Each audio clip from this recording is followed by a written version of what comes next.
Hey guys, good morning everybody. Today is Thursday, September 25th. It is 6:23 right now. We got market opening up in about 7 minutes. So I will be doing my pre-market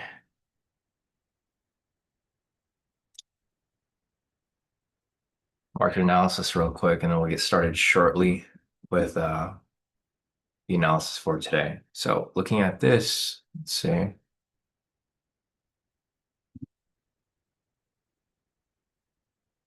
down here. So yeah, looking at this so far, as you guys can see, or I don't know if you guys saw my message in the Discord yesterday, guys. We talked about how like I'm going to be focusing on the breakout, and I'll just give you guys a little quick preview because not everybody's here yet. But I created a backtest script for it right here to see what the numbers look like on a longer term basis. So like this is a sample for this entire year.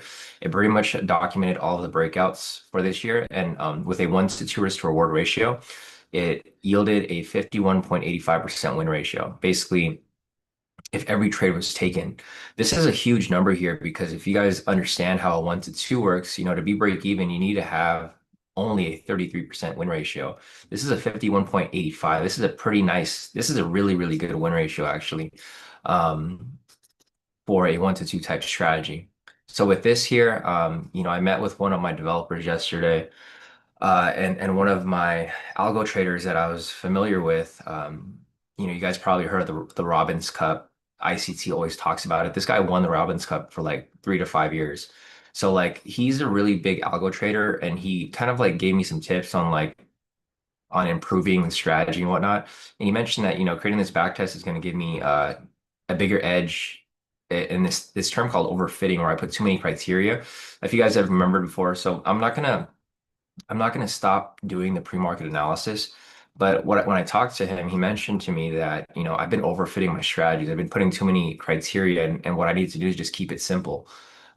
So keeping it simple actually yielded a way, way better profit long term. So what I'm going to be doing here is I'm going to be basically taking every single breakout off the 10-minute time frame.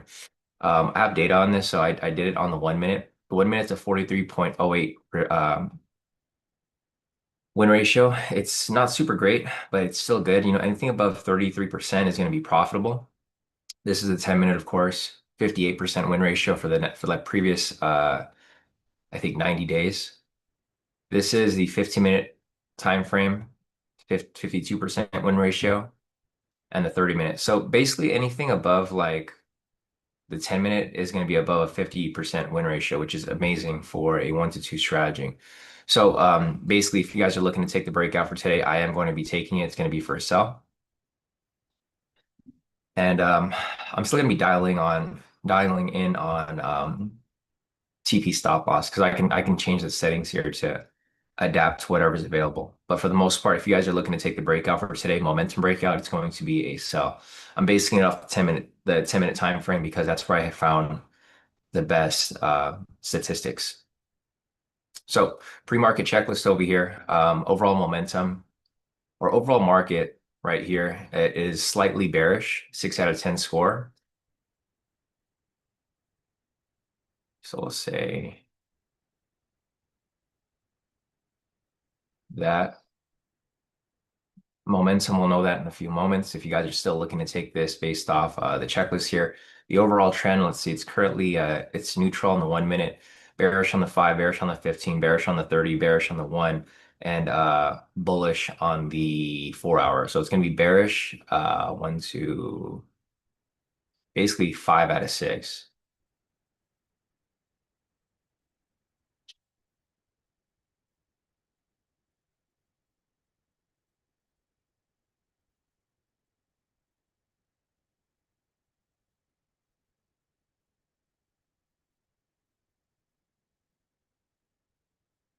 That is for the trend. Overall structure over here is neutral.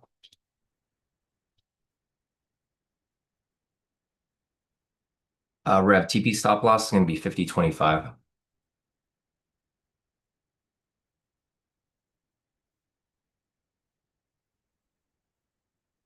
So we have pre-market news, yes, high impact. Maria's asking what TP stop loss you're using. 20, 50.25. Yeah, so I'm using 50.25. Um, here, pre-market volume.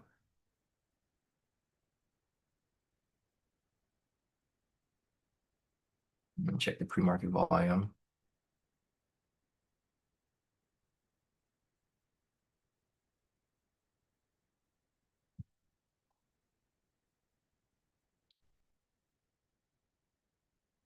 Hey, Sing. Hey, Sam.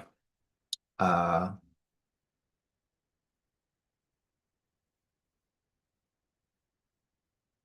say 50 points. Post-market or post-open news. Yes, 7 o'clock.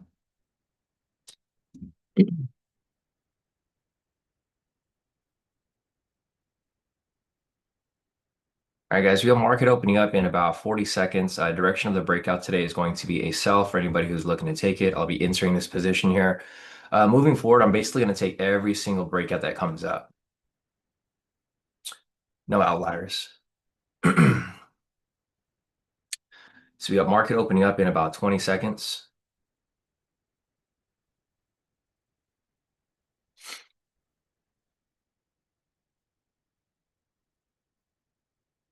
Market opening up in about 10 seconds.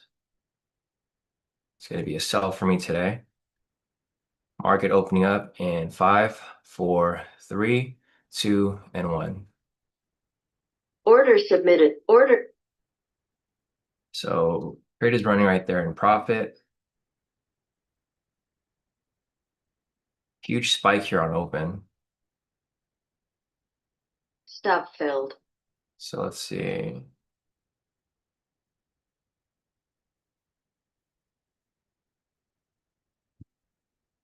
Trade's still running right now on mine. It is currently spiking back and forth pretty heavily. It's currently at opening price right now. Um, it's coming down. Let's see. I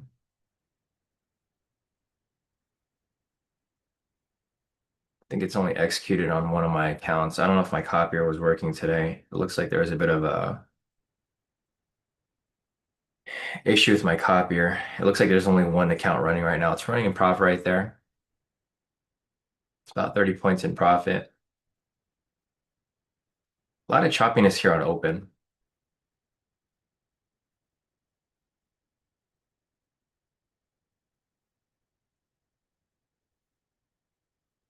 Yeah, so price is pretty much moving back and forth right there. Trade's still running right now. There goes the breakout. It's currently running in profit. Here's the opening price.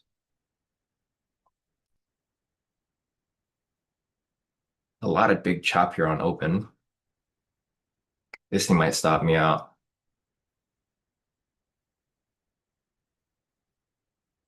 Yeah, fortunately stopped me out. We had this big chop right here on open. So there's going to be days like this where we have outliers where price doesn't necessarily push in one direction or the other. Um, but I have all the trades here documented. So looking over here on the stats, you can see over here the entry showed for a sell right there. And unfortunately, it was a loss for today. But like I said earlier, guys, the stats over here show that over a long period of time, this strategy is going to be yielding a profit. So what I'm going to be doing is I'm just going to be taking every single entry um, that comes up. Because in the long-term perspective, this thing's going to be profitable. Um, and this is for this year so far. So I'll just show you guys the stats over here as price continues to move along. Uh, let's see. It hasn't updated to today's win or today's loss, but if you can see over here, there's going to be periods where there's going to be some drawdown, right?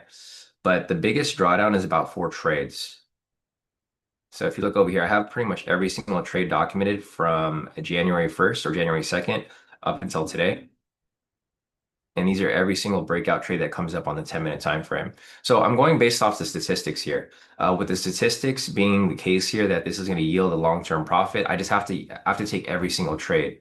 I can't have any filters. I know some of you guys here like to have filters, but for me personally, I just have to take every single trade that comes up because it's going to yield a profit long term, and that's what I need to focus on. So Yeah, Glenn said maybe move your stop loss and profit after hitting 25 points. I was thinking about that, but or I could probably add that into my criteria here. The only difference with doing that there is that it's going to mess with the win ratio. Um, yeah, I can probably run a test on that to see if I want to have that set up because I can have automatic stop loss and profit. But the problem with that is that it's not going to yield the same win ratio that I'm looking for. I'm basically looking to get above a 50% long term. These are the stats for the year from January 1st until September 24th. These are the stats for the last 90 days. It's actually a bit higher. So the last 90 days, it's going to be at, let's see, it's updating the report. And what I just have to be okay with is days like this, right? Where the market kind of spikes back and forth and then just eat the loss and then move on to the next trade. Either way, this trade here would have lost regardless of the fact. If I would have moved the stop loss and profit, yeah, I would have locked in maybe break even because this thing here pushed down to 36. But for me, I would rather take the full loss here than to take partial wins because it's not going to yield enough profit. So what I have to do is I just have to survive the drawdown periods, and then once the drawdown periods are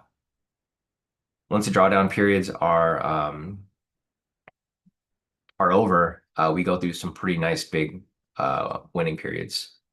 So let's go back to our main chart over here. Obviously, you guys can see here, big spike on open. We had a nice push to the downside. I was hoping this here was going to push because this is the first time really applying it on the 10 minute.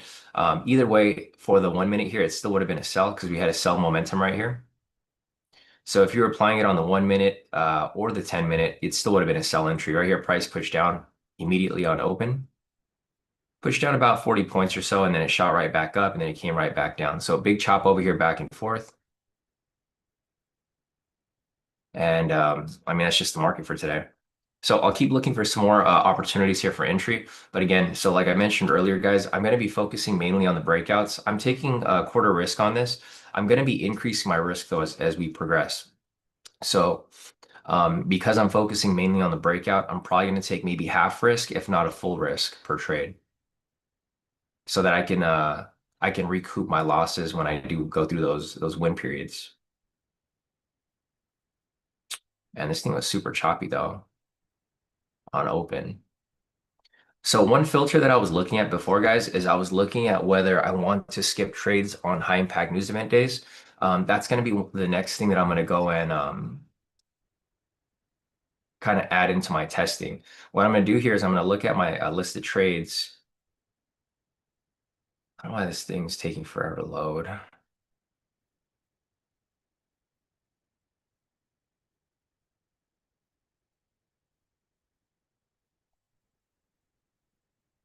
It's probably trying to calculate this most recent entry right here.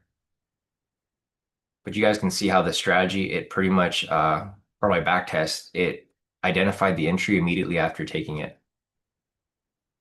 So let's go over here to the orb. So it looks like if you guys look to take the orb here, the orb also would have lost, it looks like.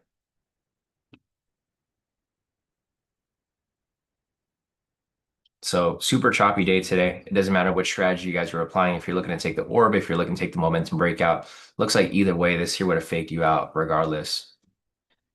Overall market structure right here is a little mixed. It's neutral on the 1, 5, 15, 30. Bearish up, or sorry, it's neutral on the 1, 5, 15, bearish on the 30, neutral on the 1 hour, and then bullish on the 4 hour here. Let's see. Singh is asking, how have you adapted your risk? What's the biggest losing streak? Biggest losing streak is 4 back-to-back trades. I'll show you once this here series pull chart history one.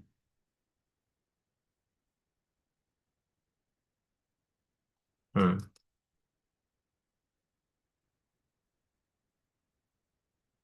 I might have to work on this after the live session. For some reason, it's not showing the data here right now. But anyways, so here's price coming back down. In order for you to survive this breakout that we got caught up in, it looks like the stop loss would have to be super, super wide. Yeah, either way, if you did a 50-50 here, this would have lost. So there was no way to like really retrofit this. Either way, the price kind of spiked back and forth. If you took a buy or if you took a sell, the trade would have lost regardless of the fact. So for example, over here, let me see if you took the sell here, which we took, right, with a 50-25, the trade would have lost because it would have gotten close to TP and then it would have reversed back up here before coming back down. And then vice versa, if you took a buy here, it still would have lost. So it doesn't matter which direction you took the breakout for today, still would have lost either way because the big chop right here would have faked out both ways. Um, and there's going to be days like this, right? When you guys trade, there's going to be days where there's just going to be these choppy opens, and then price is just not going to work out, and it's going to stop you out um, in whichever direction you guys take it. So uh, it's unfortunate here because our direction was correct. So price did come back down. It was just the fact that we had that big chop on the open. So it's all good. Stuff like that's going to happen. You know, for days like this, you just have to eat the loss and then move on to the next one. Um, but yeah, Sing, let me go over here real quick to the 10-minute. Here's a list of trades for the past 90 days. So there's going to be like, so for the whole year here, it looks like there's a small losing streak right here for three back-to-back trades. But before that, there was a win streak of four back-to-back trades that hit target. So there's only been a couple times of the year where there's been a losing streak. Like for example, right here. So the first losing streak happened in July. So July, there was a loss right here. Or this is the past, yeah, for the past 90 days, there's a loss. Pretty much every throughout the year it was good until July 4th. So this is a thing. July 4th is a holiday, right? I would have skipped this trade. So here it's technically just two losses. So we could have just avoided that one there. For August over here, the next time what we had a losing streak was between August 5th and August 8th. It was a four losing streak right there. But then before that, we had a one, two, three, four, five, six, seven win streak. And then after that, we had another four win streak. And then the most recent one where we had a losing streak would have been 23 to the 18th. So this over here. I'm trying to fix the code here, but I think what happens is when it comes out and we have a running trade, it doesn't show or it gives an error. Yeah, but the direction right here was correct. So we identified price to come down. It just chopped up initially. So we had the sell signal right here. We were expecting price to come down like it did right here. Unfortunately, price spiked up and then it came back down. Basically wiped out the sellers and then it came right back down for correction. Let's see, Brock's asking what's my TP stop loss. My TP stop loss is 50.25. It's the same one. We haven't changed anything. Yeah.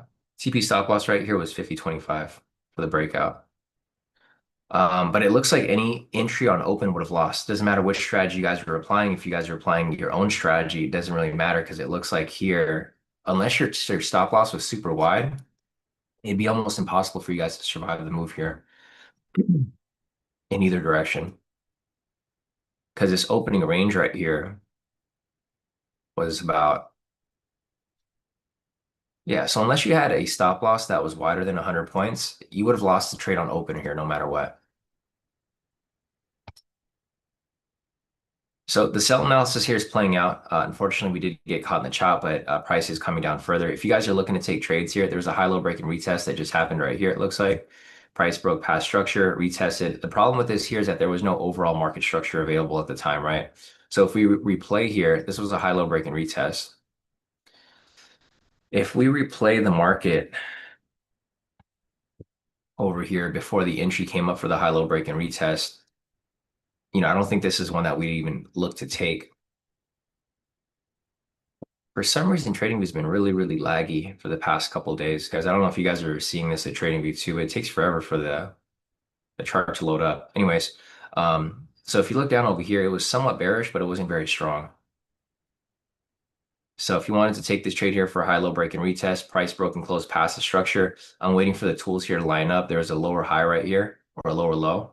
There we go. There's a lower low right here. This was price break past it. The retest of the structure would have happened right there.